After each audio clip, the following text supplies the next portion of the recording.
One day long ago, I looked at myself as I faced a full-length mirror and saw my image darken and soften and then seem to retreat, as though I was vanishing from the world, rather than that my mind was shutting it out.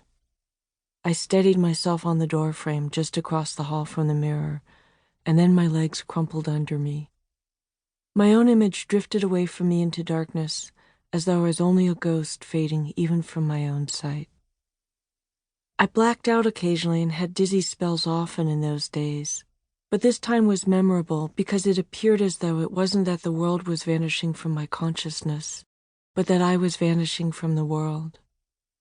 I was the person who was vanishing and the disembodied person watching her from a distance, both and neither. In those days I was trying to disappear and to appear, trying to be safe and to be someone, and those agendas were often at odds with each other. And I was watching myself to see if I could read in the mirror what I could be and whether I was good enough and whether all the things I'd been told about myself were true. To be a young woman is to face your own annihilation in innumerable ways, or to flee it or the knowledge of it, or all these things at once. The death of a beautiful woman is, unquestionably, the most poetical topic in the world, said Edgar Allan Poe, who must not have imagined it from the perspective of women who prefer to live. I was trying to not be the subject of someone else's poetry and not to get killed. I was trying to find a poetics of my own, with no maps, no guides, not much to go on. They might have been out there, but I hadn't located them yet. The struggle to find a poetry in which your survival rather than your defeat is celebrated, perhaps to find your own voice to insist upon that, or at least to find a way to survive amidst an ethos that relishes your erasures and failures, is work that many and perhaps most young women have to do. In those early years, I did not do it particularly well or clearly, but I did it ferociously.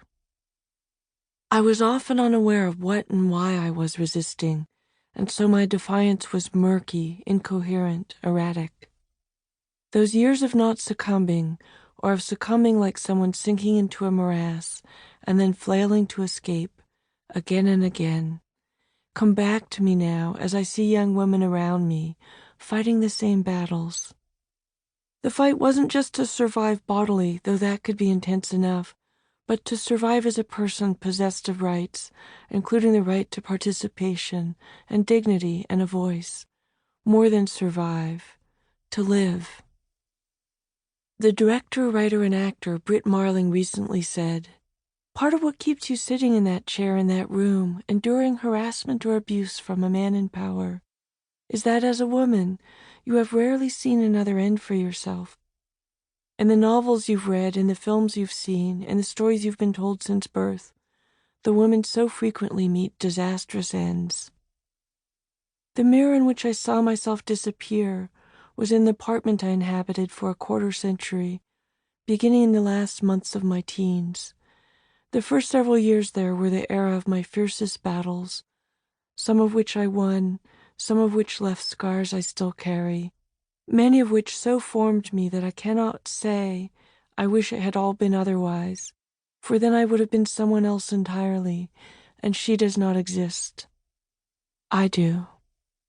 But I can wish that the young women who come after me might skip some of the old obstacles, and some of my writing has been toward that end, at least by naming those obstacles.